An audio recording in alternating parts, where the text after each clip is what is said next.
पता ही नहीं लगा और मैं पढ़ाता रहा, है ना, क्योंकि मेरे लिए भी नई टेक्नोलॉजी है। आप तो नए हो बेटा।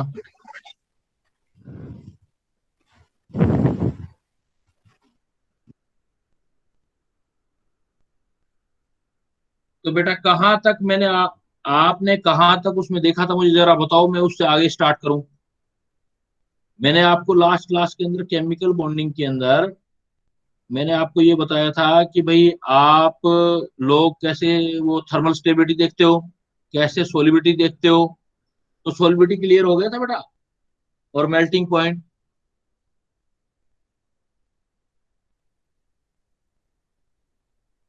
रिस्पॉन्स करो बेटा, रिस्पॉन्स करो, तभी मुझे पता लगेगा। सर आप फजांस रूल बता रहे थे। हाँ, फिनेंस रूल बता रहा था ना मैं। तो उसके अकॉर्डिंग मैंने आपको मेल्टिंग पॉइंट जो कर लिया था आपने, मेल्टिंग पॉइंट क्लियर हो गया था या उससे पहले ही क्लोज हो गया था वो नहीं सर, सॉलिबिलिटी। आपने बस सिखाया था कि स्मॉल केटायन, लार्ज एनायन और SnCl2 और SnCl4 वाला कराया था कि कौन कोवेलेंट ज्यादा ठीक, है, उसके बाद नहीं। ठीक है बेटा, ठीक है, वहीं से स्टार्ट करते हैं।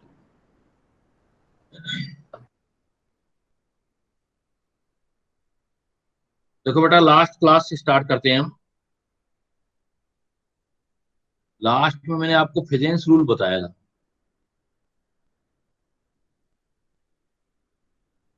उसके अकॉर्डिंग किसी के पास भी स्मॉल कैटायन हो,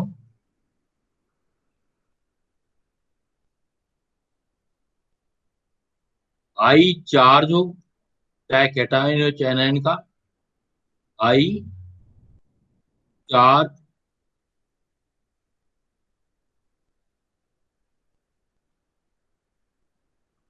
ऑफ कैटायन और एनायन, किसी का भी हाई चार्ज हो। लास्ट क्लास से स्टार्ट कर रहा हूं। और आपके पास सूडो इनर्ट,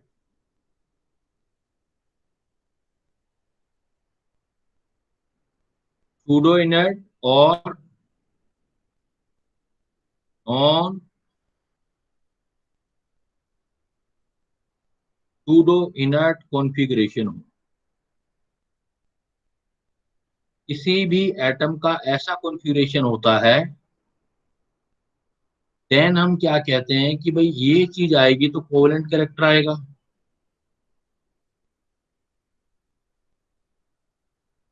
और बेटा कोवेलेंट कैरेक्टर ज्यादा बढ़ेगा तो आयनिक कैरेक्टर कम हो जाएगा।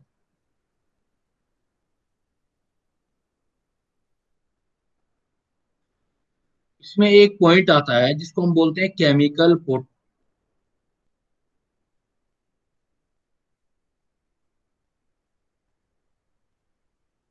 एक वर्ड पढ़ते हो आप, ionic potential.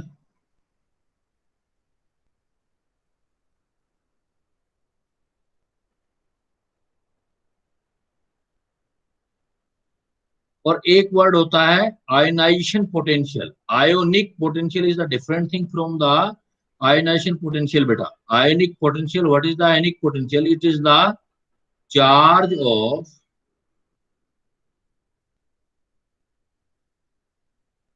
cation divided by size of cation। अगर कैटायन पर चार्ज ज्यादा हो, साइज छोटा हो, तो आयनिक पोटेंशियल बोलते हैं। इसको हम फाई से रिप्रेजेंट करते हैं। इतना ज्यादा बेटा फाई होगा, चार्ज ऑफ कैटायन ज्यादा होगा तो स्मॉल और हाई चार्ज ऑन कैटायन होगा, और size of cation small cation होगा। तो जितना ज्यादा फाई होगा उतना ज्यादा कोवेलेंट कैरेक्टर है।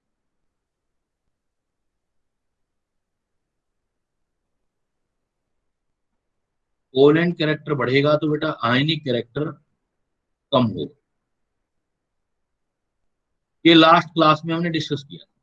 मैं इससे ये आपको सिखाना चाहता हूँ कि इससे आप क्या पता लगा सकते हो कि भाई ये तो फेजेंस रूल है। इससे क्या है, कई बार हमें प्रॉब्लम आती है कि भाई किसी का मेल्टिंग पॉइंट देखते हैं या हम किसी का जो है सॉलिबिलिटी देखते हैं किसी साल्ट की, तो उसमें बड़ी प्रॉब्लम आती है।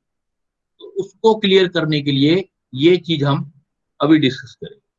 वो पॉइंट मैं दोबारा बताता हूँ, क्योंकि बिकॉज लास्ट टाइम जो है दिक्कत आ गई थी कुछ में। तो देखो, एक चीज होती है सबसे ज्यादा प्रॉब्लम बच्चों को आती है solubility in water। जब हम सोलिबिलिटी देखते हैं किसी भी कंपाउंड की इन वाटर, इसमें बड़ी प्रॉब्लम आती है। कहीं जगह कोई फैक्टर काम करता है, किसी जगह पे कोई फैक्टर काम करता है। तो सोलिबिलिटी इन वाटर बेटा जब भी आपको देखना हो, तो मैं इसको कुछ केस बना देता हूँ। पूरी केमिस्ट्री कर लेते हैं अपने, जितने भी आपकी पूरी केमिस्ट्री में जहां जहां प्रॉब्लम आएगी वो यहाँ से सोल्व हो जाएगी। सोलिबिलिटी इन वाटर, इसमें हम केस फर्स्ट करते हैं कि सपोज कैटायन का रेडियस एनायन के रेडियस के इक्वल हो। जहां पर कैटायन का रेडियस एनायन के रेडियस के इक्वल हो, then we can say that solubility एस, सोलिबिलिटी जो होगी आपकी increase in down the group.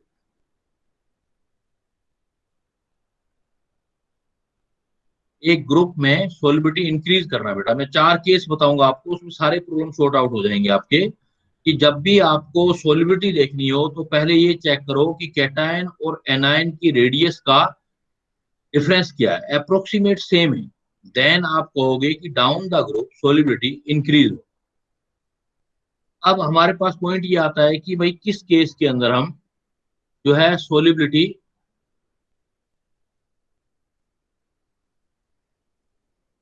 Increase करते हैं। मतलब कहने का मतलब ये है कि my mean that in which case are cation, मतलब radius of cation is equal to radius of anion.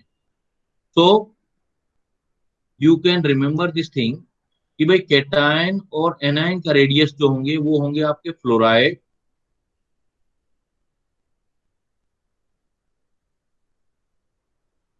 And hydroxide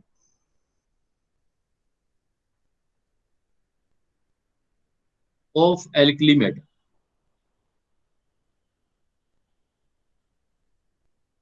बेटा ये आपके लिए बहुत यूजफुल होने वाला है कि जब या एक्सेप्शन होंगे वो हट जाएंगे, कि जहां भी एल्कली मेटल के फ्लोराइड और हाइड्रोक्साइड देखते हो तो solubility down the group increase हो। इसके साथ आप दूसरा एग्जांपल ले सकते हो, oxide and sulphide of alkaline earth metal.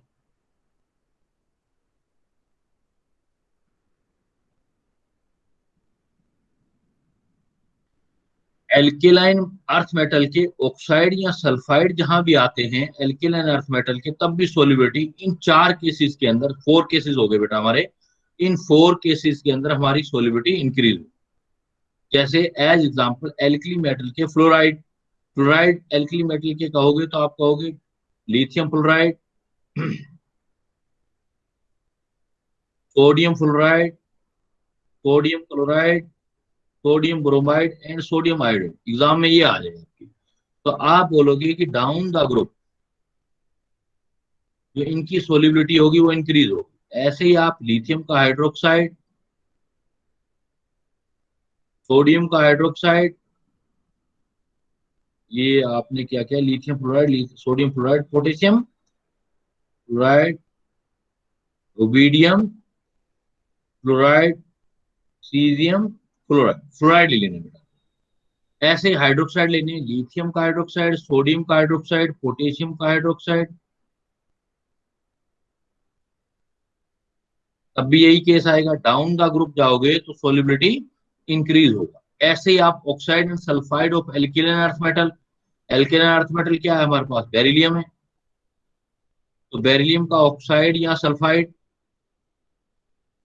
Magnesium का ऑक्साइड या सल्फाइड, बेरिलियम, मैग्नीशियम, कैल्शियम का ऑक्साइड या सल्फाइड, फ्रांसियम का oxide and sulphide, beryllium, magnesium, calcium, strontium, barium, barium का ऑक्साइड एंड सल्फाइड। तो आपके टोटल जो है 4 केस यहां से सोल्व हो जाएंगे। आपने याद रखना है fluoride hydroxide of alkali metal and oxide and sulphide of alkaline earth metal. इस केसेस के अंदर आप जब कभी भी नोट करोगे तो आपकी जो सोलिबिलिटी है बेटा वो इंक्रीज हो। मतलब यहाँ पर केटायन और एनायन जो हैं वो उनका रेडियस इक्वल। दूसरा हम याद करते हैं कि सोलिबिलिटी में प्रॉब्लम आता है हमारे केमिकल बॉन्डिंग में।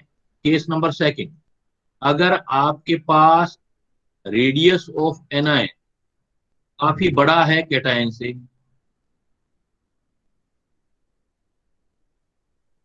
केटायन से एनायन का रेडियस काफी बड़ा हो बेटा, देन आप क्या करोगे, ये आपको it is very useful in also alkali metal वाले जो कंपाउंड करोगे, alkali metal S block chapter पढ़ोगे उसमें भी काम आएगा आपको। जब एनायन का रेडियस केटायन से काफी ज्यादा हो तब आप down the group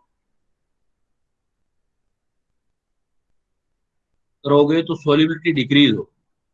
anion cation के रेडियस से काफी बड़ा हो, एनायन कैटायन के रेडियस से काफी बड़ा हो, तो इसमें हम एग्जांपल क्या कर सकते हैं बेटा, हम काफी सारे एग्जांपल कर सकते हैं। जैसे देखो एल्कली मेटल के केसेस में देखें हम, तो एल्कली मेटल के केसेस में एनायन से कैटायन काफी बड़ा है, तो इसमें आएंगे नाइट्रेट,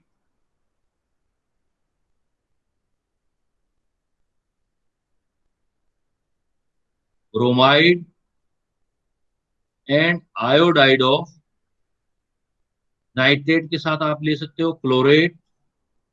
देखो टोटल 5 एग्जांपल और दे रहा हूं मैं आपको, nitrate, bromide, iodide, chlorate and perchlorate.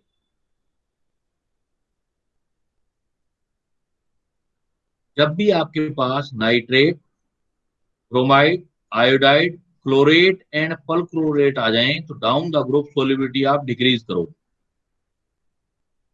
इसी टाइप से दूसरा एग्जांपल दे रहा हूं बेटा मैं आपको, एल्केलाइन अर्थ मेटल में ये जो होंगे ये सारे आपके of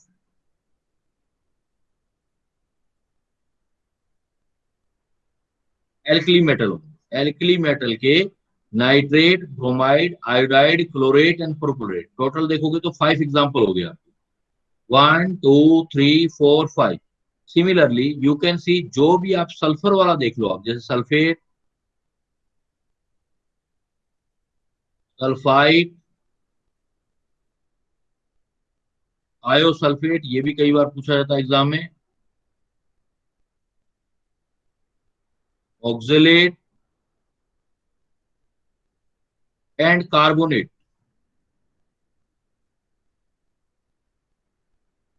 of alkaline earth metal. Alkaline earth metal, alkaline earth metal के बेटा सल्फेट आ जाए, सल्फाइट आ जाए, थायोसल्फेट आ जाए, ऑक्जेलेट आ जाए या कार्बोनेट आ जाए, तब आप एल्केलाइन अर्थ मेटल के हो, बट ये then you can see the solubility decrease down the group. जैसे मैं आपको एग्जांपल देता हूं, एक काफी पॉपुलर एग्जांपल है,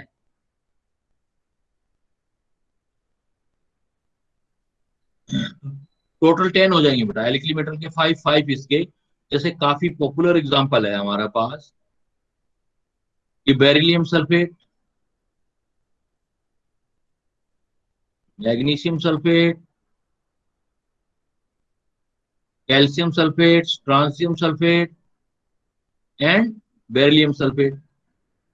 इनका अगर हम सोलिबिलिटी देखना चाहते हैं in water, solubility in water, then you can say that because these are the sulphate. Sulphate के केसेस में मैंने क्या बताया आपको, सल्फेट के केसेस में down the group solubility decrease होती है। It means that's why beryllium sulphate is the soluble,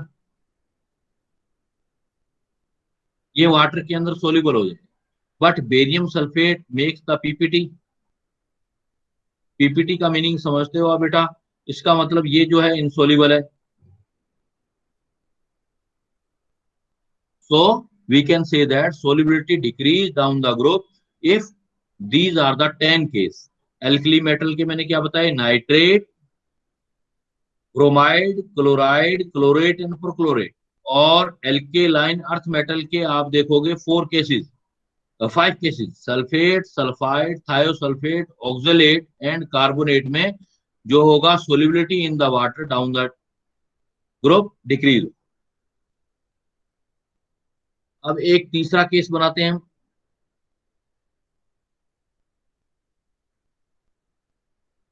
sir हाँ बेटा बोलो। सर एल्कलाइन अर्थ मेटल के अगर नाइट्रेट हो गए तो? हाँ वो अभी आ जाएंगे, अभी मैं 5 केस बताऊंगा, उसमें सारे आ जाएंगे, सारे केसेस आ जाएंगे आपके। जो इसमें नहीं आया है इसका मतलब वो आगे बता रहा हूँ, है ना।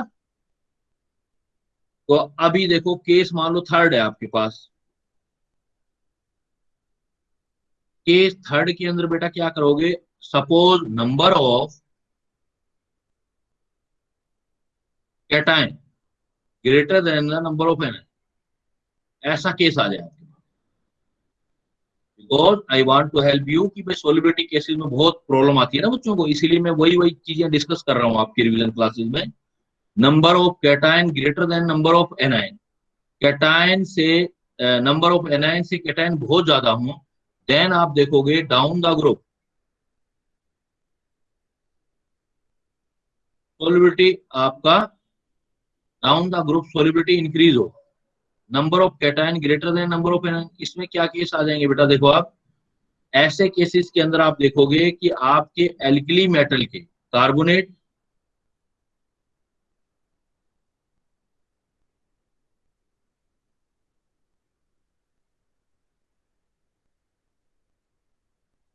Bicarbonate and oxide of alkali metal आ जाएंगे इस कैटेगरी के अंदर।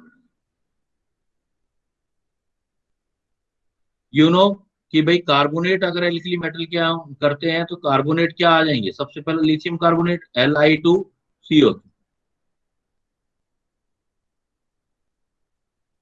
Li2CO3, फिर sodium carbonate Na2CO3, potassium carbonate K2CO3, potassium rubidium caesium जो भी कार्बोनेट करोगे तो you can see here carbonate is the one anion but cation are 2.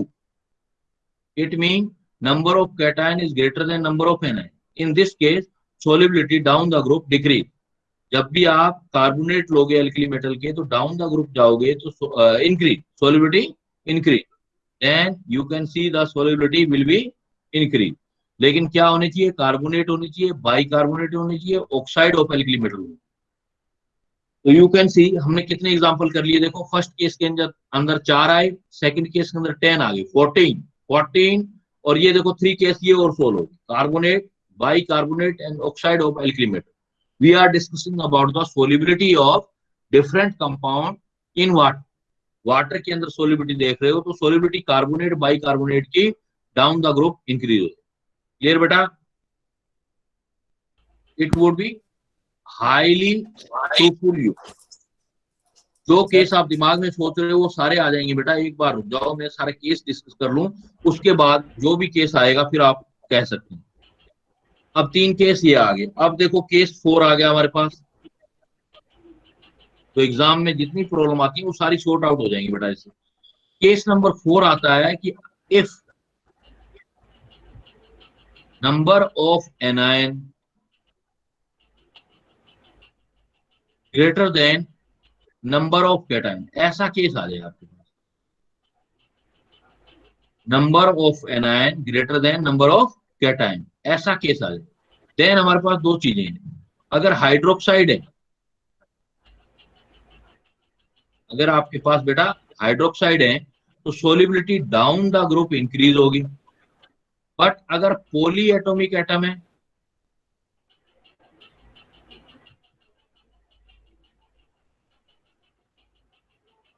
Poly atomic anion जैसे आ जाए कोई भी आपका, देन सोलिबिलिटी डिक्रीज हो। तो हाइड्रोक्साइड में देख सकते हो जैसे, तो और ये स्पेशली है for alkaline earth metal.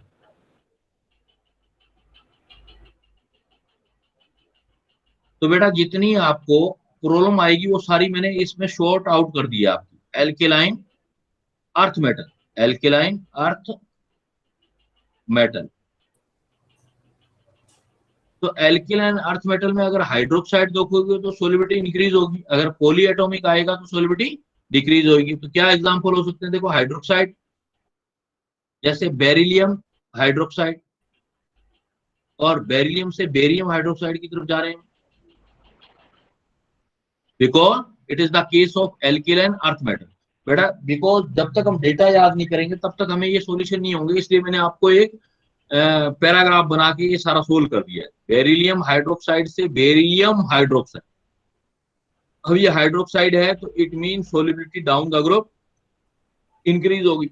But अगर पॉली एटमों की, पॉली एटॉमिक में क्या ले सकते हैं, पॉली एटॉमिक या लार्ज एटम, दोनों चीजें याद रखनी है। लार्ज एटम मतलब पॉली एटॉमिक मतलब से नाइट्रेट, अभी आप जैसे आप खुद ही बोल रहे थे sir nitrate of alkaline earth metal हो, तो जैसे देखो बेरिलियम नाइट्रेट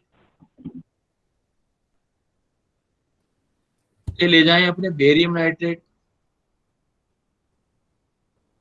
तो बेरिलियम से बेरियम जाओगे, बेरिलियम नाइट्रेट, तो नंबर ऑफ एनायन देखो ज्यादा हो रहे हैं, बेरिलियम एक है, नाइट्रेट डबल हो रहा है, एनायन ज्यादा हो रहे हैं, तो we can use this trick, number of anion is greater than number of cation, but polyatomic anion, जैसे देखो एनायन के अंदर बहुत सारे एटम, नाइट्रोजन एक, नाइट्रोजन 3 ऑक्सीजन, तो नाइट्रेट इस कैटेगरी में आ, तो इस केस में आप सोलिबिलिटी डाउन द ग्रुप करोगे तो बेटा डिक्रीज है। ऐसे ही आप लार्ज एनायन, लार्ज एनायन मतलब जैसे beryllium chloride bromide, specially bromide और आयोडाइड से लेके आप बेरियम ब्रोमाइड और आयोडाइड चले जाओ, तो आपके पास you can see the large anion in this case and number of anion greater than number of cation, so in this case you can see the solubility down the group decrease। तो बेटा 4 cases में मैंने आपको बता दिया कि कैसे solubility check करते हैं। फर्स्ट केस के अंदर हमने क्या किया, फर्स्ट केस में हमने बोला कि अगर कैटायन और एनायन का साइज बराबर हो तो solubility down the group increase होगी, और you can see this situation in the case of, कहां देख सकते हो, एल्कली मेटल के फ्लोराइड और हाइड्रोक्साइड में, और एल्किलाइन अर्थ मेटल के ऑक्साइड और सल्फाइड। देन आपने देखा नेक्स्ट केस कि जब एनायन में पॉली एटॉमिक एनायन हो, बहुत सारे एनायन में बहुत सारे एटम प्रेजेंट हो, then you can see 10 case. अगर आप एल्कली मेटल के अंदर देखेंगे तो एल्कली, एक बार स्क्रीन दिखा दो ऊपर से, फर्स्ट केस की और सेकंड केस की। ये देखो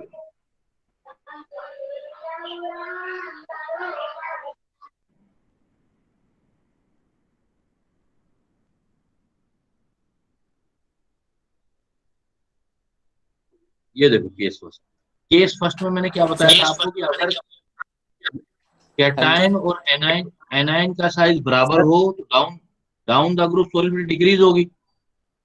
ऐसा किस किस केस में होगा ये याद करना पड़ेगा आपको, अदरवाइज फिर क्या प्रॉब्लम आती है, नहीं तो डेटा याद करना पड़ेगा। मैं data is the difficult task, तो हम क्या कर रहे हैं, केस बना रहे हैं। तो केस में you can see in first case first, जब कैटायन और एनायन का रेडियस बराबर हो तो सोलिबिलिटी इंक्रीज होगी डाउन द ग्रुप। ऐसा किस किस में होगा, fluoride and hydroxide of alkali metal, देखो fluoride and hydroxide of alkali metal and oxide and sulphide of alkaline. इस केसेस में डाउन द ग्रुप जाओगे तो सोलिबिलिटी इंक्रीज हो। क्लियर बेटा? सेकंड केस क्या था सर जी? हाँ, फिर देखो सेकंड केस मैंने क्या लिखा, देखो आप सेकंड केस को याद करो, इसको याद कर लेना, रट लेना बेटा अच्छी तरीके से। सेकंड केस में मैंने क्या लिखा कि एनायन का रेडियस, ये देखो radius of anion very greater than cation.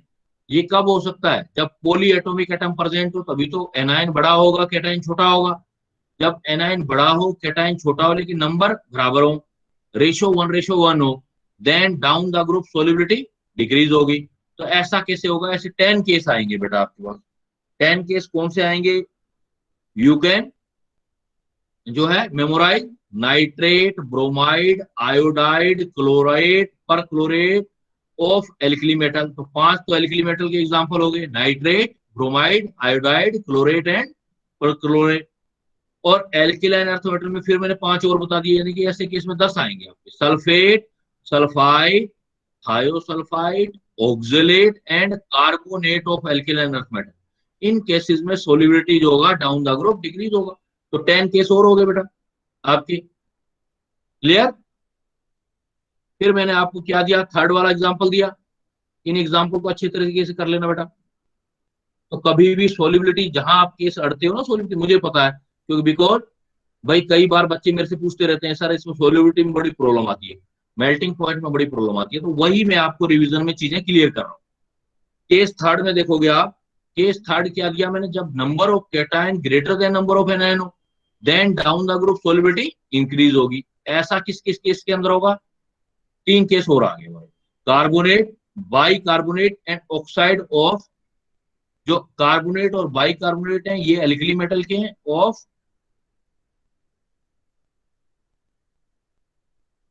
Alkali metal and oxide of alkaline earth metal.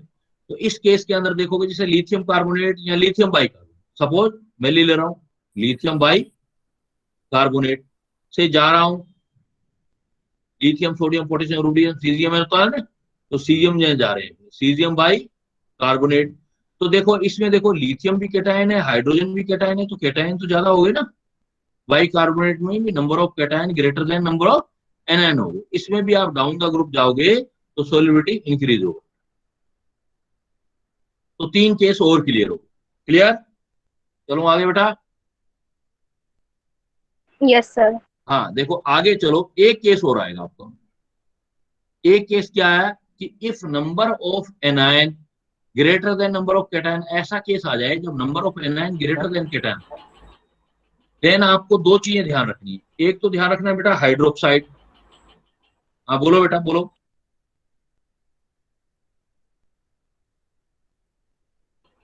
बोलो कुछ कहना चाहते हो? What do you want to से?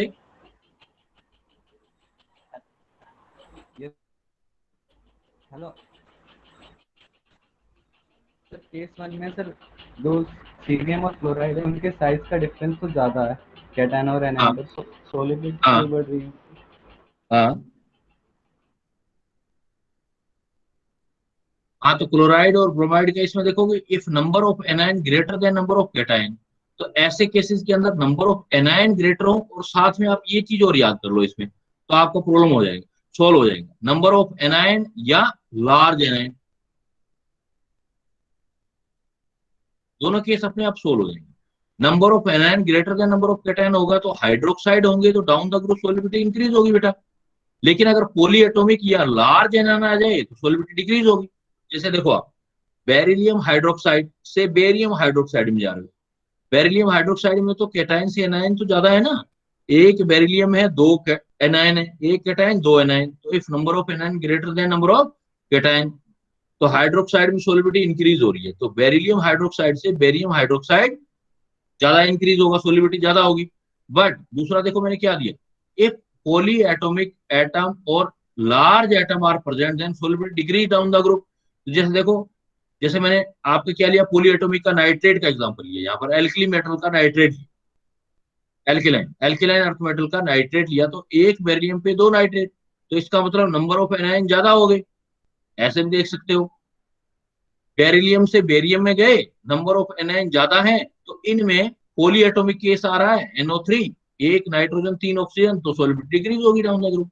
या लार्ज एटम आ जाए, जैसे तो जैसे देखो ब्रोमाइड और आयोडाइड बना लो आप, बेरिलियम ब्रोमाइड बेरिलियम आयोडाइड, तो बेरिलियम से बेरियम तक जाओगे तो आपका कैटायन से एनायन तो ज्यादा ही है, केस तो सोल्व हो गया। If number of anion greater है कैटायन से ग्रेटर है नंबर ऑफ एनायन, तो बेरिलियम से ब्रोमाइड और बेरियम से ब्रोमाइड या आयोडाइड, या दूसरा दे सकते हो पॉली एटॉमिक एटम या लार्ज एटम है तो ब्रोमाइड और iodide are the large atom, किसी से भी सोल्व कर सकते हो बेटा, 2 ट्रिक दे रखे मैंने, तो solubility down the group decrease हो।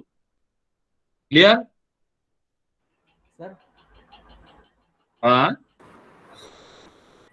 ये जो फर्स्ट केस था जिसमें सीरियम और फ्लोराइड वाला था, ठीक है, इसमें कैटायन और एनायन में काफी डिफरेंस था, तब भी सोलिबिलिटी ज्यादा क्यों नहीं थी?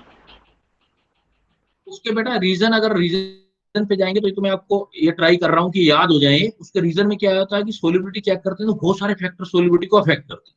जैसे लेटिस एनर्जी अफेक्ट करती है, हाइड्रेशन एंथैल्पी अफेक्ट करती है। हाइड्रेशन एंथैल्पी बढ़ेगी तो सोलिबिलिटी बढ़ेगी, लेकिन लेटिस एनर्जी बढ़ेगी तो सोलिबिलिटी डाउन होगी। तो दोनों अपोजिंग फैक्टर काम करते हैं, इसलिए डायरेक्ट रिजल्ट में आपको इन केसेस में करवा रहा हूँ। क्लियर? कि भाई आप फैक्टर ढूंढना चाहोगे, रीजन ढूंढना चाहोगे, तो उस रीजन को हटाना चाहता हूँ, बिकॉज बहुत सारे फैक्टर होते हैं सोलिबिलिटी को अफेक्ट करते हैं। कहीं लेटिस एनर्जी अफेक्ट करता है, कहीं हाइड्रेशन एनर्जी अफेक्ट करता है, तो आपको कंफ्यूजन हो सकता है, इसलिए मैं रिमूव कर रहा हूँ वो सारी चीजें। आप इस कैटेगरी में याद कर लो, आपको सारी याद हो जाए। क्लियर बेटा? अब देखो बेटा, तो ये मैंने आपको सोलिबिलिटी कुछ केस बताए, लेकिन अब क्या होता है एट लीस्ट फिर भी सोलिबिलिटी में, जैसे अभी जैसे आप खुद मेरे को बोल रहे हो कि सर कहीं फ्लोराइड हो रहा है, कहीं ये हो रहा है, तो because there are many factor which affect the solubility. कहीं डोमिनेंट लेटिस एनर्जी होता है, कहीं हाइड्रेशन होता है, तो जो रह गए एक्सेप्शन वाले हो गए उसको हम एक्सेप्शन में याद कर लेते हैं। तो बेटा एक्सेप्शन में एक तो आप याद कर लेना fluoride of fluoride and oxalate of, ये डेटाबेस है ना बेटा, तो डेटा आपके सारे खत्म कर दिए मैंने। फ्लोराइड एंड ऑक्सिलेट ऑफ जो आपके एल्केलाइन अर्थ मेटल आ रहे, ये नहीं आया पहले केस, नहीं आया, देखो आप देखोगे तो पहले नहीं आया एल्केलाइन अर्थ मेटल। ये एक्सेप्शनल केस है, इसमें कई सारे फैक्टर काम करते हैं। जैसे तो फ्लोराइड या ऑक्सिलेट होते हैं तो डाउन द ग्रुप, जैसे देखो BeF2 बेरिलियम फ्लोराइड, बेरिलियम के पास क्या आता है मैग्नीशियम फ्लोराइड, फिर क्या आता है कैल्शियम फ्लोराइड, फिर क्या आता है बेटा स्ट्रांशियम फ्लोराइड, फिर आता है बेरियम। तो generally in the fluoride solubility down the group increase होती है, लेकिन बेरिलियम फ्लोराइड फिर एक्सेप्शन हो जाता है।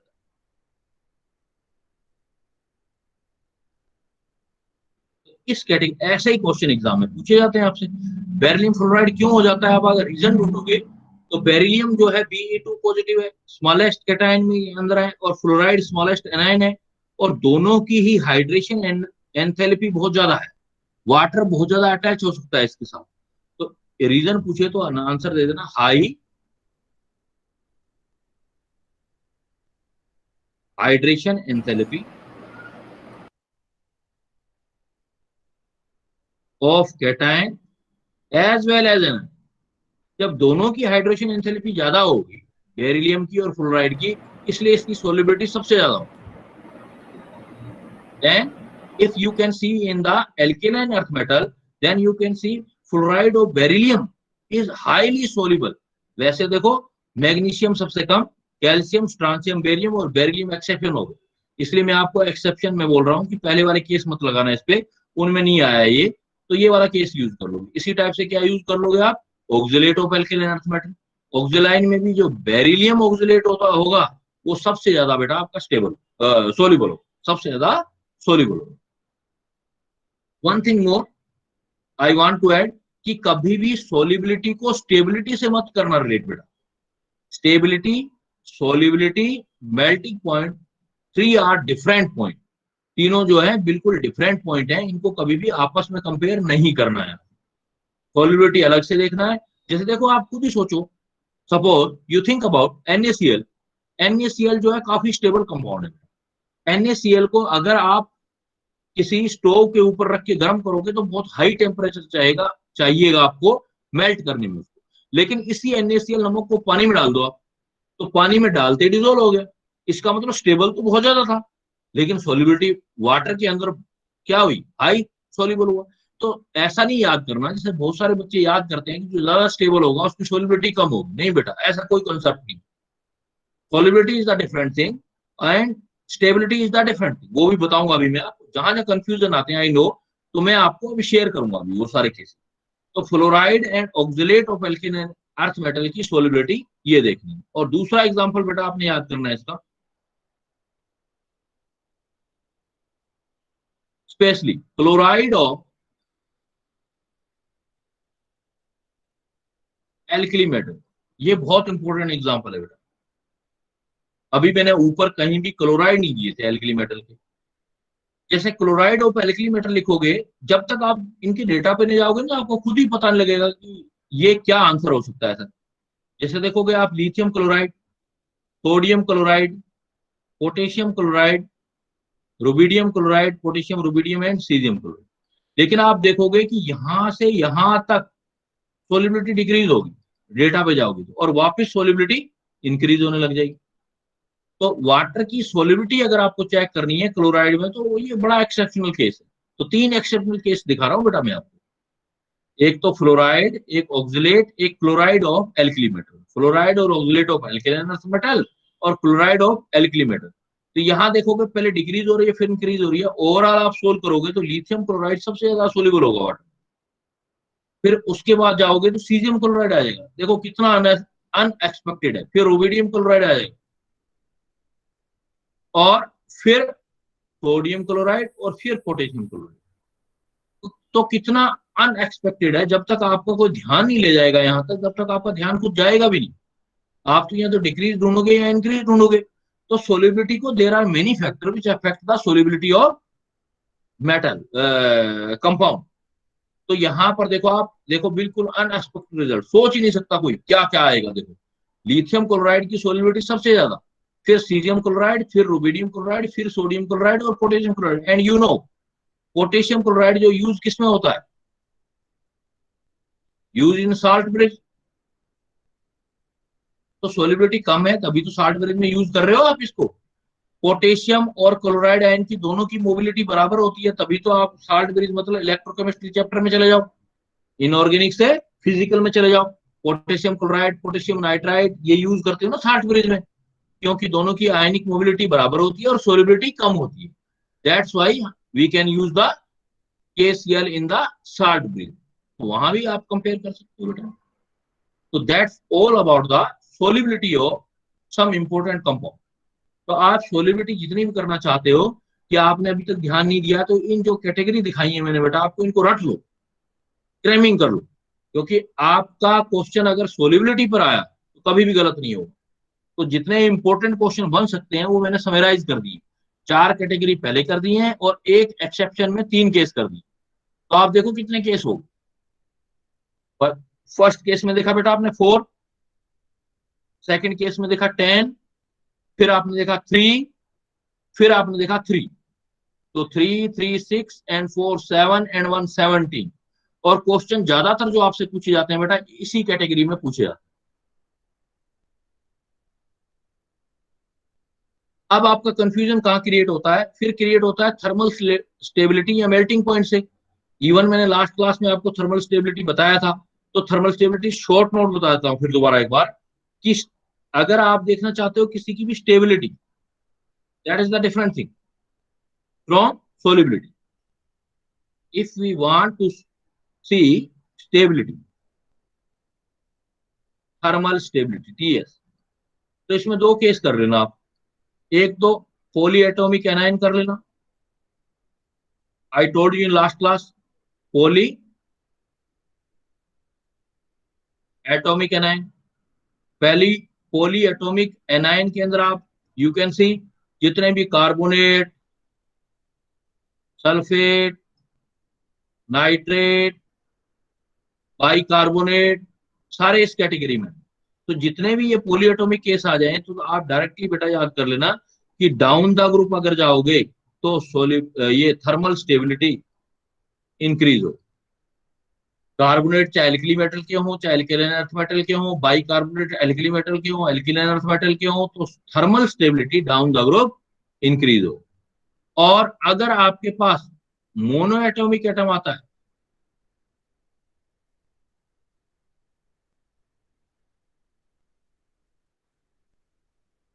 If you see mono atomic atom जैसे bromide, chloride, hydride, different example देखते हो, देन उल्टा हो जाएगा। डाउन द ग्रुप जाओगे तो सोलिबिलिटी, थर्मल स्टेबिलिटी डिक्रीज हो, बिकॉज बॉन्ड लेंथ इंक्रीज होगा। बॉन्ड लेंथ इंक्रीज होगा तो आपको पता ही है कि बॉन्ड लेंथ इंक्रीज होने से बॉन्ड की स्ट्रेंथ कम होती है और कम होने से बॉन्ड टूट जाएगा, तो थर्मल स्टेबिलिटी डिक्रीज होगी। जैसे कई बार ये एग्जांपल आता है ना आपके एग्जाम में, आप you can see in the previous questions of exam, CH4 carbon, carbon के नीचे देखो सिलिकॉन, कार्बन, कार्बन से नीचे चले जाओ सिलिकॉन,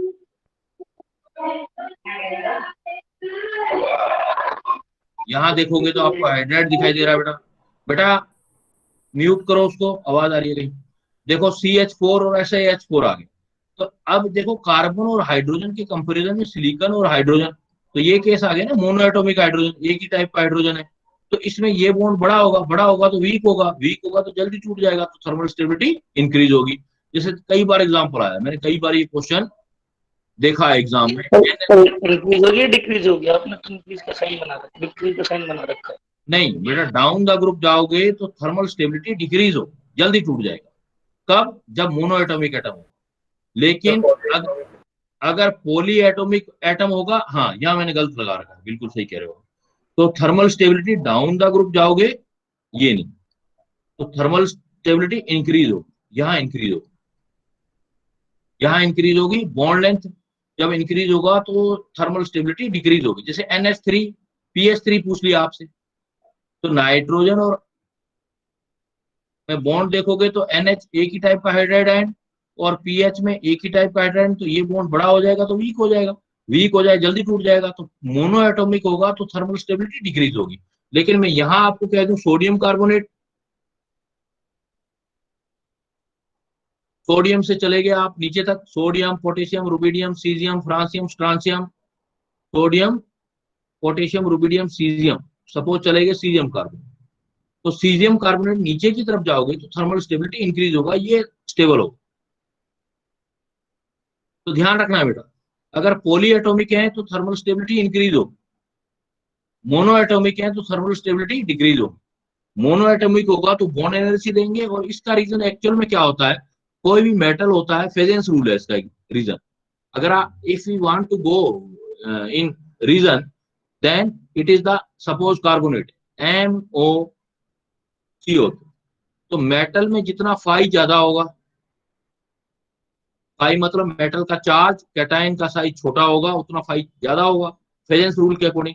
जितना ज्यादा होगा तो उतना ज्यादा पोलराइज होगा, ये इधर जाएगा, ये इधर जाएगा, तो यहाँ से ब्रेक हो जाएगा और ये टूट जाएगा, तो मेटल ऑक्साइड और CO2 बन जाएगा।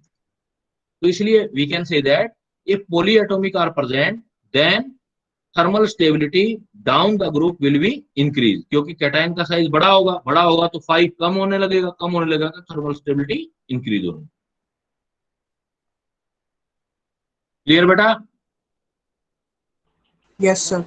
हाँ देखो, ये कैसे ऐसे एग्जांपल है जो काफी कॉम्प्लिकेटेड है, मैं वही शेयर कर रहा हूँ आपसे, क्योंकि जनरल चीजें तो आपने पहले पढ़ ही ली हैं।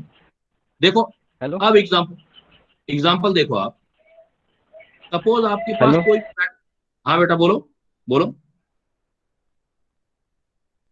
What do you sir, want? वो जो मोनो एटम,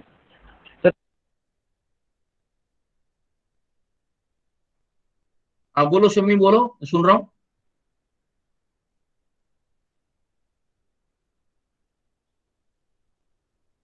आवाज नहीं आ रही बेटा आपकी, कुछ पूछना चाहते हो आप?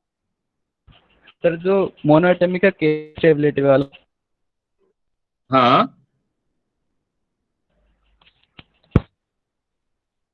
मोनो एटॉमिक का मतलब बेटा, मोनो एटॉमिक का मतलब एनायन सेम एटम होना चाहिए, एनायन नंबर चाहे ज्यादा हो लेकिन सेम होना चाहिए। हाँ वो मैं ये कह रहा हूँ सर, एल्कलाइन मेटल के क्लोराइड,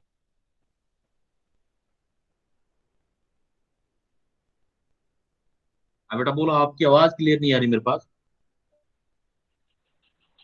सर एल्कलाइन मेटल के जो क्लोराइड, हाँ क्लोराइड होंगे, डाउन द ग्रुप उनकी स्टेबिलिटी बढ़ेगी कि इंक्रीज डिक्रीज होगी? हाँ थर्मल स्टेबिलिटी देखोगे तो बिकॉज क्लोराइड है तो मोनो एटॉमिक वाला केस आ गया, तो डाउन द ग्रुप क्या बॉन्ड बड़ा होने लगेगा तो वो थर्मल स्टेबिलिटी डिक्रीज होगी उनकी। पॉली एटॉमिक होगा तो इंक्रीज होगी, मोनो एटॉमिक होगा तो डिक्रीज होगी। सर ये थर्मल स्टेबिलिटी का डेल्टा ई का फॉर्मेशन से हाँ चेक बेटा, कर सकते हैं क्या? हाँ हाँ थर्मल स्टेबिलिटी है, सोलिबिलिटी नहीं है, सोलिबिलिटी अलग तरीके से करेंगे, थर्मल स्टेबिलिटी करेंगे।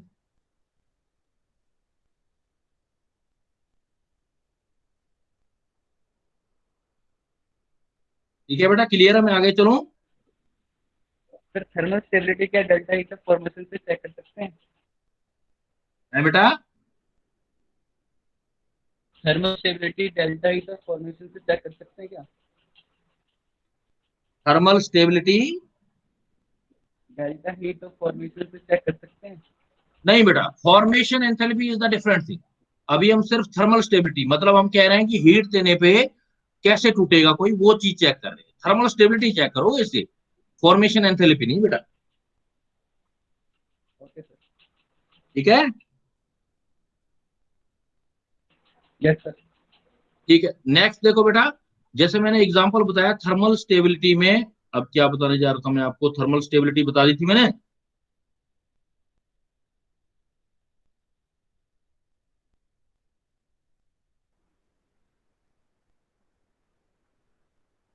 हाँ, थर्मल स्टेबिलिटी इंक्रीज कर दी थी हमने। मैं कौन से वाला, एक मेरे माइंड में आया था क्वेश्चन, वो आपको बताने जा रहा था एग्जांपल, थर्मल स्टेबिलिटी वाला। तो देखो हमने सोलिडिटी चेक कर ली और थर्मल स्टेबिलिटी मेरे दिमाग में आएगा तो फिर बता दूंगा, कुछ बताने जा रहा था लेकिन आपको क्वेश्चन आया, मेरे माइंड से हट गई वो चीज। देखो थर्मल स्टेबिलिटी, हाँ मैं ये कह रहा था कि थर्मल स्टेबिलिटी अगर आप चेक करोगे तो थर्मल स्टेबिलिटी अगर बहुत सारे एटम, एनायन के अंदर बहुत सारे एटम होते हैं तो thermal stability down the group increase होती है, लेकिन एक ही एटम होता है तो इंक्रीज होती है। अब आपका देखो तीन चीजें, दो चीजें होगी, अभी मैंने आपको एक चीज बताई सोलिबिलिटी, इनको रिलेट मत कर लेना बेटा, सोलिबिलिटी हो गई और एक हो गई थर्मल स्टेबिलिटी। हाँ, मैं जो आपको बताने जा रहा था अभी, हाँ मुझे याद आ गया, मैं कह रहा था कभी भी कार्बोनेट आ जाए बेटा, कभी भी कार्बोनेट या बाई कार्बोनेट आ जाए, जैसे कोई भी कार्बोनेट आ जाए MCO2, तो वो हमेशा क्या देगा आपको, ऑक्साइड देगा और CO2 गैस रिलीज, है ना। अगर कभी भी सल्फेट आ जाए, जब भी वो हीट करोगे तो मेटल का ऑक्साइड देगा और SO3 देगा बेटा, SO2 नहीं।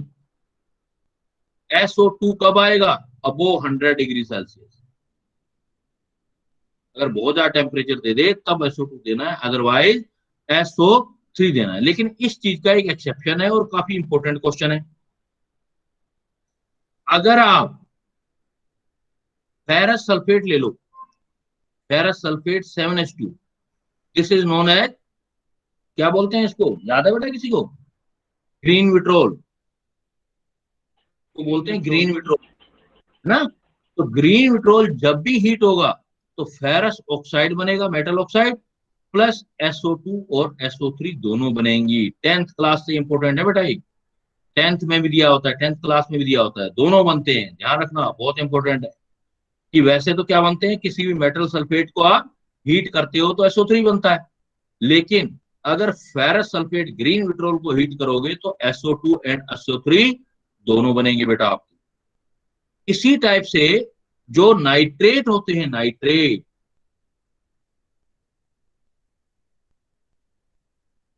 मोस्ट ऑफ केसेस में आप कहते हो कि मेटल कोई भी नाइट्रेट है, कोई भी नाइट्रेट, तो वो NO2 देगा और मेटल ऑक्साइड देगा, NO2 and metal oxide, except nitrate of sodium, potassium, rubidium, caesium, इनके जो नाइट्रेट होते हैं काफी स्टेबल होते हैं बेटा, वो देते हैं गिव्स नाइट्राइट,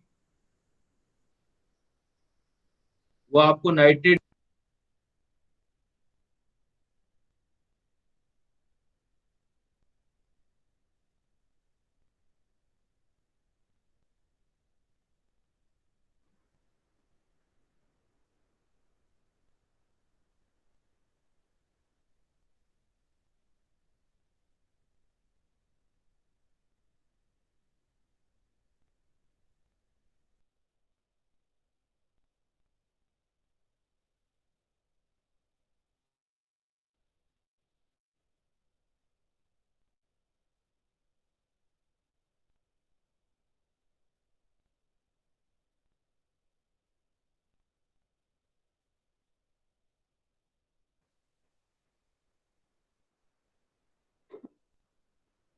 बेटा अगर मुझे क्यों कर रहे हो, ब्लॉक कर रहे हो, या मेरी आवाज क्यों नहीं कर रहे हो, खुद नहीं पढ़ना तो हट जाओ आप, दूसरों के लिए पढ़ो। हाँ, एक मैं आपसे शेयर करना चाहता हूँ बेटा, एक बात मुझे कहनी भी थी, पहले भी कहनी थी, कि आई नो आप बचपन से पढ़ते आ रहे हो और अब तक पढ़ रहे हो, बहुत सारे टीचर आए, बहुत सारे गए, लेकिन कुछ बच्चे जो होते हैं वो क्या कर लेते हैं कि भाई ये टीचर मुझे बढ़िया पढ़ाएगा, भैया बढ़िया नहीं पढ़ाएगा, बढ़िया बेटा आपको कंपनी पढ़ाएगी, कैलविन पढ़ाएगा वो, आपने पैसा दिया, आप सोचो तो सही है, आपको चाहता पढ़ाता, नहीं चाहता तो नहीं पढ़ाता वो, लेकिन तब भी आपके बारे में फिक्र है उसको।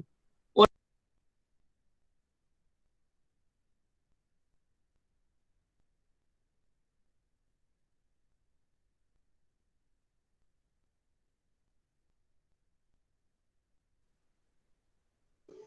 सर बाहर कर दिया मैंने उसको। उसको बाहर कर दो। ये कौन है नालायक, ये मूर्ख सा? बाहर कर दिया सर मैंने। ठीक है बेटा, बाकी बच्चों को मैसेज कर रहा हूँ कि कुछ बच्चे क्या होते हैं कि यार मैंने उससे पहले पढ़ा है, वही बेस्ट था। बेटा बेस्ट तो जिंदगी में ना हम है ना कोई और है। बेस्ट तो जिंदगी में गॉड ही है, उसके अलावा कोई बेस्ट नहीं है।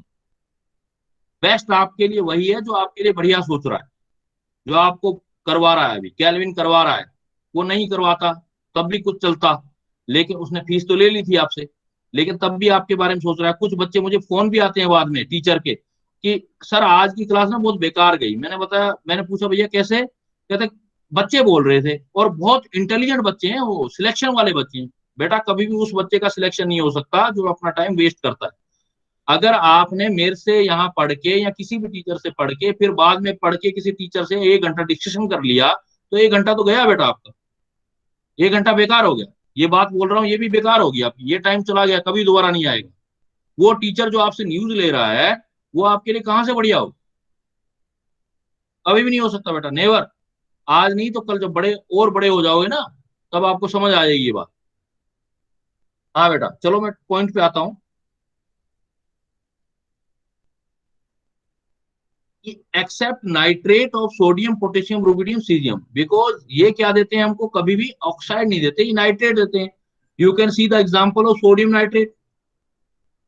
अगर मैं सोडियम नाइट्रेट को हीट करूं और एग्जामिनर पूछ लिया आपसे, तो बेटा आप बोलोगे नाइट्रेट, ये नाइट्राइट बनेगा, ऑक्साइड नहीं बनाएगा, ऑक्सीजन दे देगा नॉर्मल टेम्परेचर पर। हाँ, अगर आप बहुत हाई टेम्परेचर कर दो तब ये टूट जाएगा, ये तब ऑक्साइड दे देगा। High temperature greater than 100 degree Celsius, 1000 degree Celsius. 100 तो मैटर ही नहीं करता इसके लिए। 1000 डिग्री सेल्सियस फिर नाइट्रोजन और ऑक्सीजन बन जाए। इसका मतलब नाइट्रेट जो होते हैं, एक्सेप्ट नाइट्रेट और सोडियम पोटेशियम रुबिडियम सीजियम के जो होते हैं, वो नाइट्रेट देते हैं। बाकी सारे क्या है? मेटल ऑक्साइड देते हैं, CO2 SO3 या NO2 देते हैं। लेकिन फिर एक्सेप्शन एक ये आ गया आपके पास, फेरस सल्फेट एग्जाम में आ जाए तो आप SO2 एंड SO3 कर देना। क्लियर?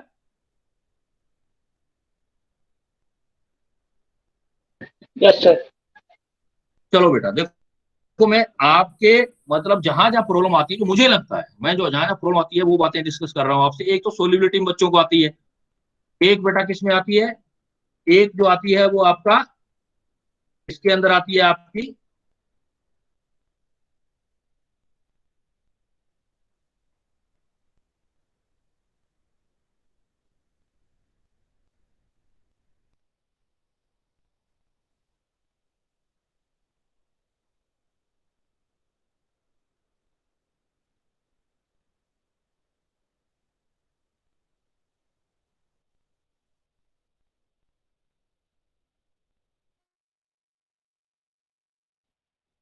क्या होगा सर जी?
क्या होगा सर जी?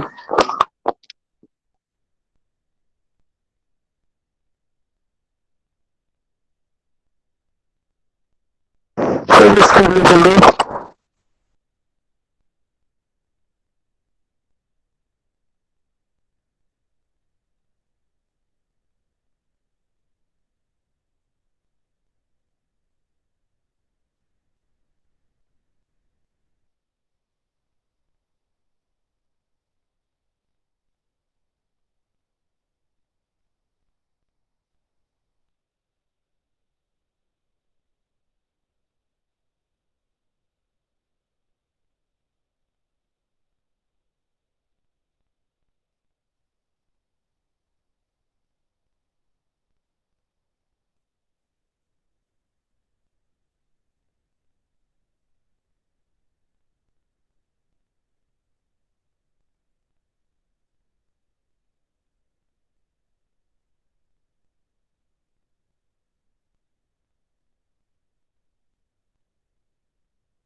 तो क्लास में वीडियो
अरे सर क्या हो गया?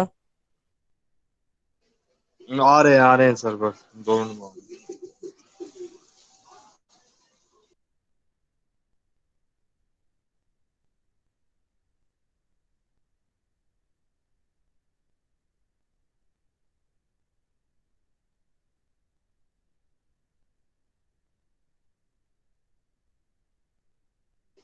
नेक्स्ट क्लास भी इसी लिंक पे ही होगी, कोई लीव नहीं करेगा इसी।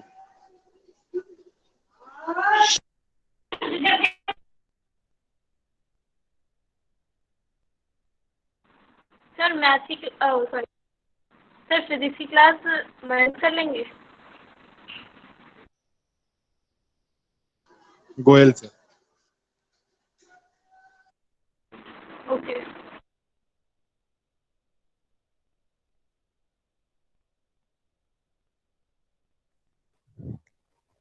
सर हमारे वहाँ वाले की भी, हमारे वाले सरों की भी करा दो एक बार क्लास। आपको उस दिन भी बोला था।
हेलो बेटा, स्क्रीन आ रही है बेटा?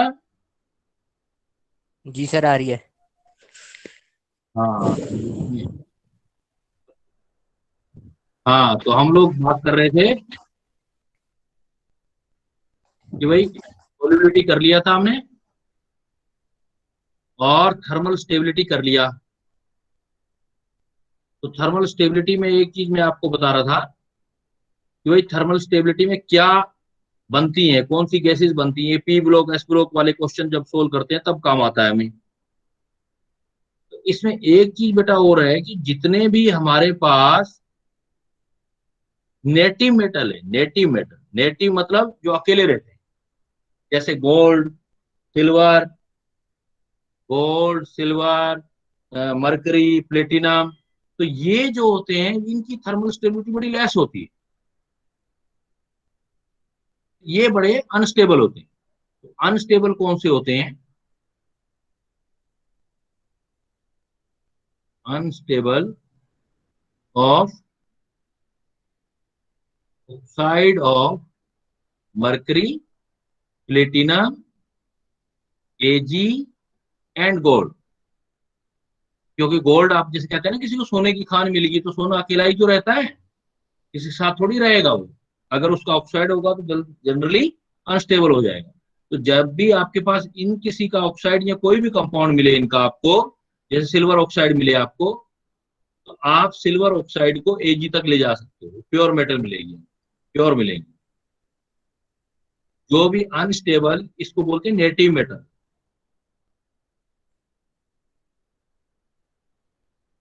जो भी नेटिव मेटल होती है वो ऑक्साइड तक नहीं रुकती, आगे अनस्टेबल होती है और प्योर मेटल होती है, बट नॉट कॉपर।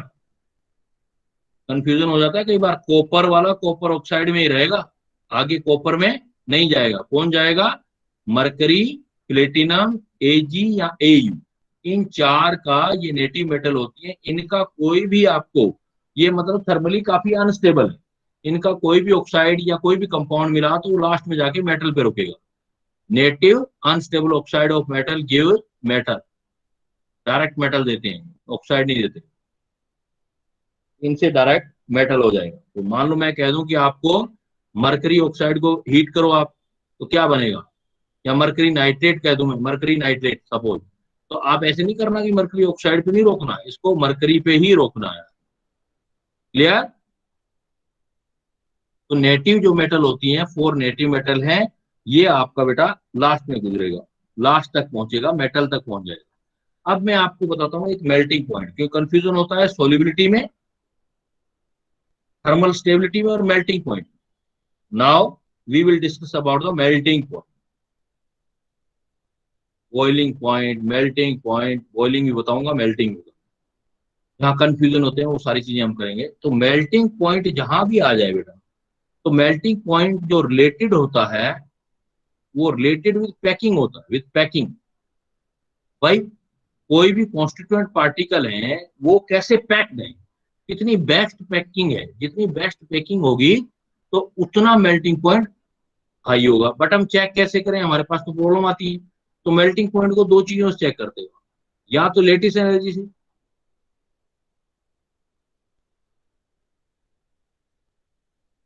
या फेजेंस रूल से। लेटिस एनर्जी और Fajans rule. Lattice energy lattice energy charge के डायरेक्टली प्रोपोर्शनल होती है, और जो दोनों के बीच डिस्टेंस होता है उसके इनवर्सली प्रोपोर्शनल होती है। फेजेंस रूल ये कहता है कि जितना आए, इसके अकॉर्डिंग क्या होगा, जिसके अंदर लेटिस एनर्जी ज्यादा होगा वो ज्यादा स्टेबल होगा, उसका मेल्टिंग पॉइंट हाई होगा।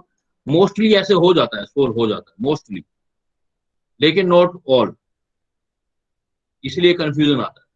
मेल्टिंग पॉइंट लेटेस्ट एनर्जी हो जाते हैं, लेकिन फेजेंस रूल में क्या कहता है कि जिसका आयनिक कैरेक्टर ज्यादा होगा उसका मेल्टिंग पॉइंट। तो क्या क्या केस किस चीज से सोल्व करेंगे हम देखते हैं। भाई कौन से लेटेस्ट एनर्जी से सोल्व करोगे, कौन से फेजेंस, ये याद करना पड़ेगा आपको। देखो मोस्ट ऑफ केसेस आप लेटेस्ट एनर्जी से सोल्व कर सकते हो। इसके एग्जांपल क्या आ जाते हैं? Case first, melting point from latest energy.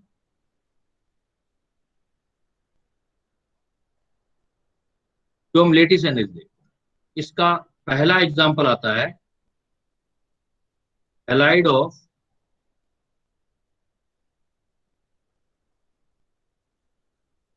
Sodium,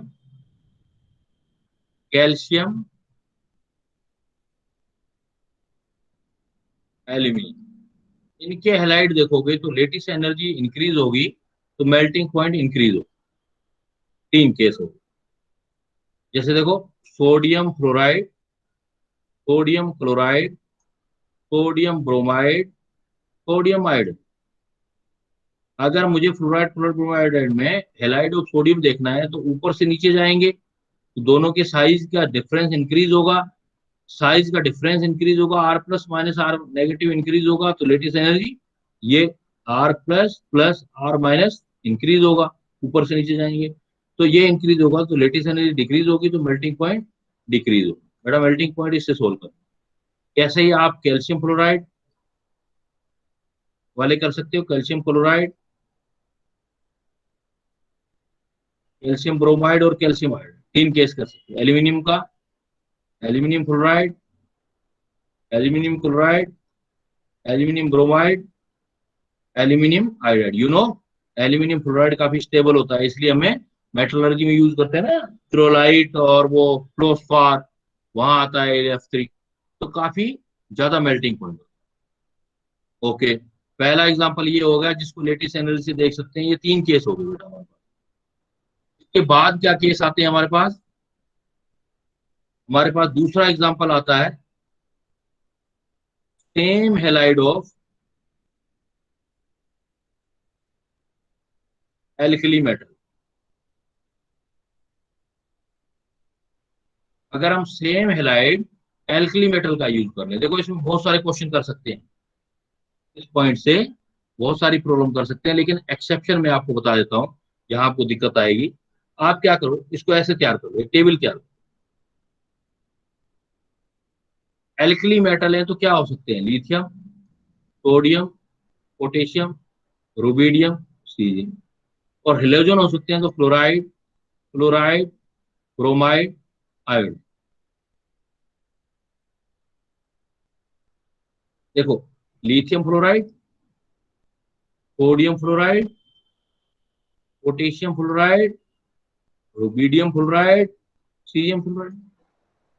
chloride करने हैं तो similarly lithium chloride, sodium chloride, potassium chloride, similarly rubidium chloride and caesium. Bromide करने हैं तो लिथियम ब्रोमाइड से लेकर के sodium bromide, potassium bromide, rubidium bromide और सीजियम ब्रोमाइड।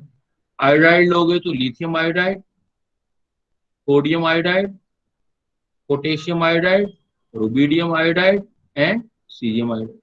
तो इसमें जनरली तो क्या होगा, ऊपर से नीचे जाओगे तो दोनों के साइज बढ़ेगा, दोनों का सम जो होगा साइज बढ़ेगा, तो आर टोटल आर जो होगी वो इंक्रीज होगी तो लेटेस्ट एनर्जी डिक्रीज होगी total. But there are some exception. अब मैं एक्सेप्शन बता रहा हूँ। लिथियम फ्लोराइड जो होता है वो मिडिल में आए, मतलब मेल्टिंग पॉइंट नोट करोगे तो सोडियम फ्लोराइड से ज्यादा पोटेशियम फ्लोराइड, फिर लिथियम फ्लोराइड, फिर रुबिडियम फ्लोराइड, फिर सीजियम फ्लोराइड। ये दोनों जो है ये एंड में आएंगे, क्लोराइड और ब्रोमाइड एंड में। एक मिनट, गलत कर दिया मैंने, latest energy down the group decrease हो रही है ना, मैं उल्टा लगा। तो देखो लिथियम क्लोराइड में सबसे कम लिथियम क्लोराइड का होगा, सबसे ज्यादा सोडियम क्लोराइड। लिथियम ब्रोमाइड में लिथियम ब्रोमाइड का सबसे कम। सिमिलरली लिथियम आयोडाइड में भी होगा सबसे कम, लेकिन यहाँ एक एक्सेप्शन हो रहा है, ये यहाँ है। तो इट मीन्स के आई जो होगा वो मैक्सिमम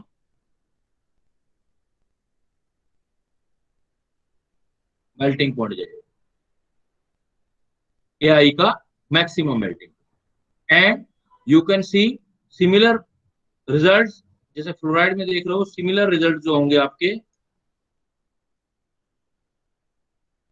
काफी important result for oxide of alkaline earth metal.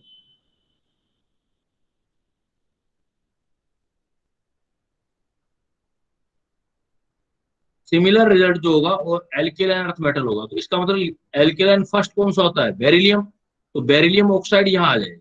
Beryllium के बाद क्या आता है? Magnesium oxide, potassium oxide, magnesium, और पोटेशियम है तो कैल्शियम, फिर बेरिलियम ऑक्साइड, फिर बेरिलियम मैग्नीशियम स्ट्रांसियम ऑक्साइड, और फिर अब जब तक बेटा आप ध्यान नहीं दोगे, डेटा पे ध्यान नहीं दोगे, तो ये आंसर निकाल नहीं सकते आप। यही रीजन तो होता है जब मेटलर्जी करते हैं तो हम कहते हैं ना कि फर्नेस बनाते हैं, फर्नेस के अंदर लेयर तैयार करते हैं। लेयर तैयार किसकी होती है? मैग्नीशियम की, कैल्शियम की या बेरिलियम की, बिकॉज इनके मेल्टिंग पॉइंट बहुत हाई होते हैं।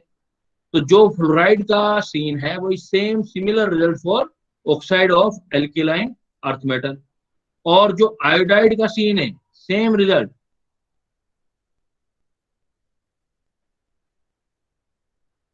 Same result for melting point chloride of alkaline earth metal.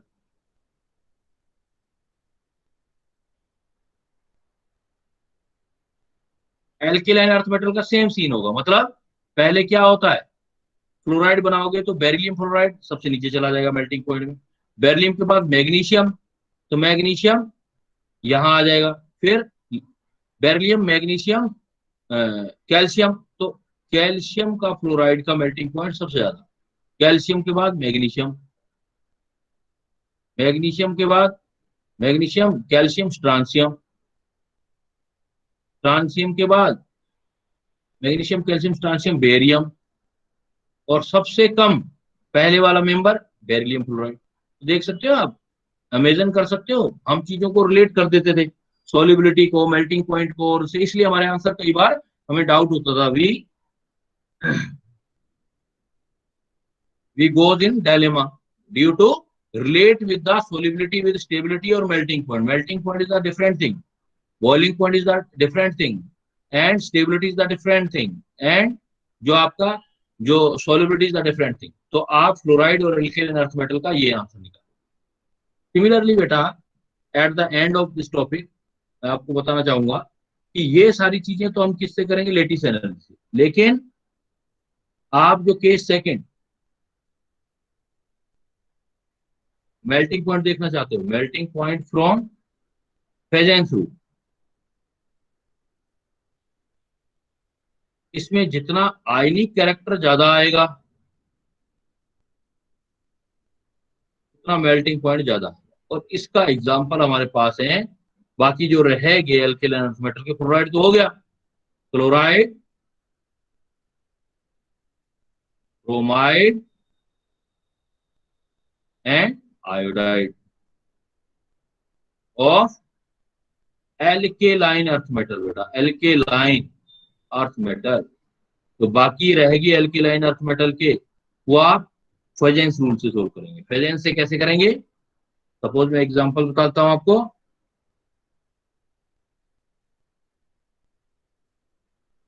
Suppose chloride है या ब्रोमाइड है या आयोडाइड, जैसे beryllium chloride, magnesium chloride, beryllium, magnesium, calcium, calcium chloride भी दे सकते हो, स्ट्रांसियम एंड बेरियम क्लोराइड। इसमें देखोगे कैटायन का साइज ऊपर से नीचे जा रहे हो, कैटायन साइज इंक्रीज हो रहा है। कैटायन का साइज इंक्रीज हो रहा है तो फाई की वैल्यू डिक्रीज हो रही है, फाई की वैल्यू आयनिक पोटेंशियल डिक्रीज हो रहा है, आयनिक पोटेंशियल डिक्रीज हो रहा है, इट मींस बेटा कोवेलेंट कैरेक्टर डिक्रीज हो रहा है, तो आयनिक कैरेक्टर इंक्रीज होगा, इसलिए मेल्टिंग पॉइंट इंक्रीज होगा। इनका मेल्टिंग पॉइंट सिर्फ इसमें देखना है, chloride, bromide, chloride, bromide, iodide of alkaline earth metal, तब आप मेल्टिंग पॉइंट देख सकते हैं। तो you can C from this melting point कैसे चेक करते हैं, आपका सोल्युबिलिटी कैसे चेक करते हैं, आपका लेटिस एनालिसिस। ओके बेटा,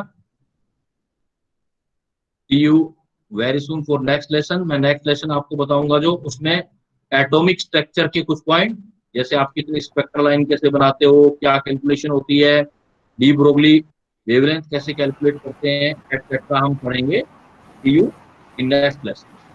सर एक मिनट स्क्रीन दिखाना। हाँ बेटा बोलो।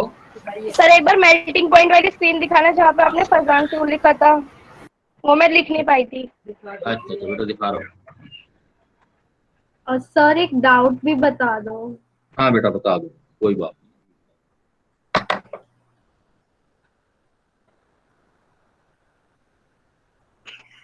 यहाँ बेटा कहाँ कह रहे थे आप? सर थोड़ा सा ऊपर। हाँ मैं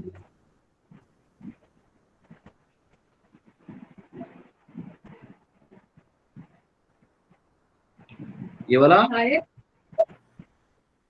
सर थोड़ा सा नीचे की तरफ दिखा दीजिए बस, वो जो मेल्टिंग पॉइंट वाली हेडिंग लिखी हुई है ना सर, वो वाली। हाँ मेल्टिंग।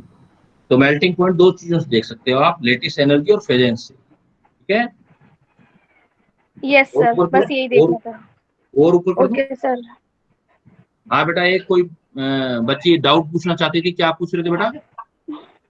सर एक क्वेश्चन है। हाँ बोलो बेटा।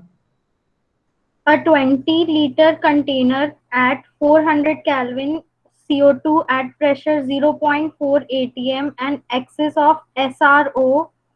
The volume of container is now decreased by moving the movable piston fitted in the container. The maximum volume of container when pressure of CO2 attains its maximum value will बेटा be. एक बार repeat कर दो, मैं जिससे बनाता चला जाऊं जो जो आप बोल रहे हो, है ना?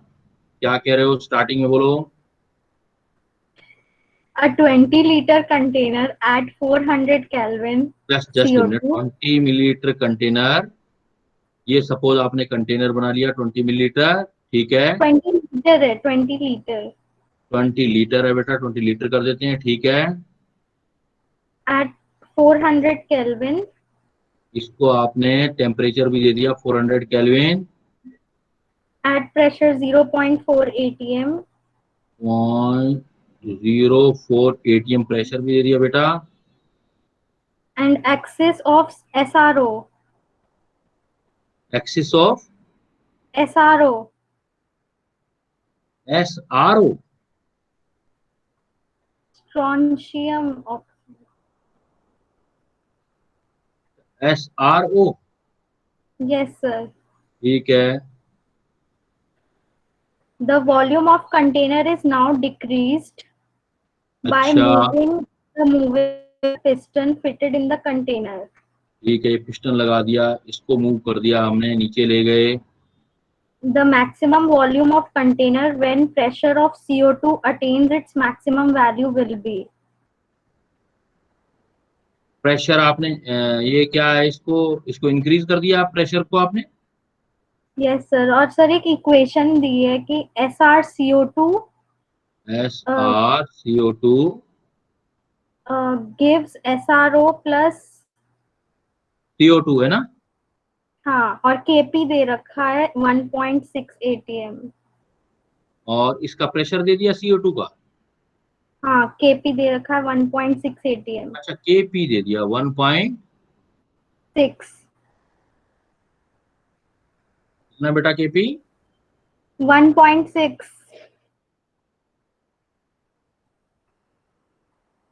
एक बार रिपीट कर दो बेटा, Kp कितना है? 1.6. 1.6 यस सर. है ना। इसका Kp निकालेंगे तो Kp इज इक्वल टू, ये स्ट्रांशियम कार्बोनेट ये सॉलिड होगा, ये भी सॉलिड होगा, ये गैस इक्विलिब्रियम वाला क्वेश्चन हो जाएगा। ये Kp is equal to pressure of CO2 हो जाएगा। क्लियर? तो हमें प्रेशर ऑफ CO2 निकालना है इसमें। Kp is equal to pressure of CO2, Kp is equal to pressure of CO2, Kp दे रखा है 1.6, तो प्रेशर जो होगा वो PCO2। लेकिन उसने क्या बोला है कि इसके अंदर डाला ना 20 मिलीलीटर 400 केल्विन 0.04 एटीएम स्ट्रांशियम, यही दे रखा है ना। हाँ. 20 लीटर गैस, 20 लीटर स्टार्टिंग में क्या था बेटा, तो बताना एक बार। 20 लीटर कंटेनर का वॉल्यूम था, कंटेनर का था सर 20 लीटर. हाँ वॉल्यूम था ना, और 400 केल्विन का था। उस टाइम पे प्रेशर 0.05 एटीएम था, तो वो कितना प्रेशर था ये नहीं बताया उसने स्टार्टिंग में। नहीं. कोई बात नहीं, और रिएक्शन स्टार्ट कर दी उसने। हाँ हाँ देखो बेटा, जो मेरे आपके क्वेश्चन से समझ आ रहा है कि स्ट्रांशियम, पहले स्ट्रांशियम कार्बोनेट डाला था ना आपने यहाँ पे, हाँ तो उसका प्रेशर तो था ही ऑलरेडी 0.04 एटीएम, 400 केल्विन पे। अब Kp is equal to pressure of CO2 आएगा, तो Kp is equal to pressure of CO2 है, तो वो तो उसके बराबर ही आ जाएगा जितना Kp है। 1.6 एटीएम आ रहा है टोटल। Kp की वैल्यू दे रखी है ना? हाँ दे रखी है। हाँ, तो Kp बेटा प्रेशर ऑफ CO2 आएगा, तो इसका मतलब CO2 का प्रेशर कितना हो जाएगा? 1.6 atm. What do we want to calculate, क्या निकालना चाहते हैं हम? Maximum volume of container when pressure of CO2 अच्छा, attains समझ maximum गए, volume. हाँ टेम्परेचर तो कांस्टेंट है ना, तो आप लगा दो P1V1 is equal to P2V2। पहले प्रेशर कितना था? 0.04। पहले वॉल्यूम कितना था? 20 मिलीलीटर। बाद में प्रेशर कितना हो गया? ये आ गया 1.6। जब इक्विलिब्रियम स्टेब्लिश हो गया तो V2 कैलकुलेट कर लो बेटा। टेम्परेचर तो चेंज, टेम्परेचर तो नहीं बताया ना चेंज उसने, तो देखो नहीं, हाँ ये कितना हो जाएगा? 0, ये हो जाएगा 10, 10 से 10 कैंसिल, ये भी 0 कैंसिल, और 4 4 जा 16, और 2 2 जा 4, इधर चला जाएगा तो 1/2 इज इक्वल टू V2 आ जाएगा बेटा, मिलीलीटर। हाँ सर इसी क्वेश्चन में sir KP pressure of CO2 कैसे हुआ सर, वो समझ नहीं आया। क्योंकि केपी ये तो सॉलिड है ना बेटा, ये तो सॉलिड है, तो सॉलिड का प्रेशर होता नहीं। ये भी स्ट्रांसियम ऑक्साइड भी सॉलिड है, इसका प्रेशर होता नहीं है, तो Kp इज इक्वल टू सिर्फ प्रेशर ऑफ CO2 क्यों रहेगा? गैस तो अकेली है ना ये। क्लियर बेटा? Yes sir. ठीक है, लीव सर, करो, हमने लीव कर दो। सर हाँ सर ये H3BO3 की बेसिसिटी बता देना एक बार। बेटा बहुत इजी है। H3BO3 एक्चुअली क्या होता है? बोरोन का वैकेंट ऑर्बिटल होता है, BOH OH OH होता है, तो इसकी बेसिसिटी वाटर में जब इसको डिसोल्व करेंगे तो इसका वैकेंट ऑर्बिटल होता है, तो ये लोन पेयर ले लेता है इसका, यानी कि OH ले लेता है, तो BOH4 ये H पॉजिटिव नहीं देता आपने कभी OA के साथ वाले, तो OH नेगेटिव ले लेता है, तो BOH नेगेटिव बना देता है प्लस H पॉजिटिव, इसलिए हम कहते हैं एक OH लेता है, इट मींस इसकी बेसिसिटी 1 है बेटा। और ये क्वेश्चन बहुत इंपॉर्टेंट है बेटा, कई बार आता है। तो बोरिक एसिड का बेसिसिटी 1, लेकिन किस थ्योरी के अकॉर्डिंग? लोन पेयर एक्सेप्ट करना तो लीस्ट थ्योरी था ना, इसलिए हम इसको बोलते हैं कि बोरिक एसिड क्या है? Weak monobasic least acid. रट लो ये बात, ये बहुत बार पूछा जाता है। वीक होगा, मोनोबेसिक होगा, लीस्ट एसिड। क्लियर बेटा? सर ऑप्शन में ना है नहीं 1/2। 1/2 तो नहीं होगा ना, क्योंकि 1/2 तो मिलीलीटर आया है। आपका ऑप्शन देखो किसमें दे रखा है, क्योंकि ये मिलीलीटर था ना, ये आपका 20 मिलीलीटर था। सर ऑप्शन में तो 5 लीटर्स, 10 लीटर्स, 4 लीटर और 2 लीटर है। इतना ज्यादा लीटर है, और वो कह रहा है प्रेशर कर रखा है उसने। स्टार्टिंग लीटर हाँ है कि स्टार्टिंग वाला लीटर तो नहीं है कहीं? लीटर है, 20 लीटर है अच्छा ना। अच्छा, 20 लीटर है तो बेटा ये लीटर आ जाएगा। 1/2 लीटर मतलब 0.5 लीटर आ जाएगा ना फिर। अच्छा ठीक है, आ गया। ठीक है बेटा? हाँ ठीक है बेटा, लीव कर रहा हूँ, फिर मेरी दूसरी क्लास है ना, अभी मैं लीव कर रहा हूँ अभी, है फिर नेक्स्ट क्लास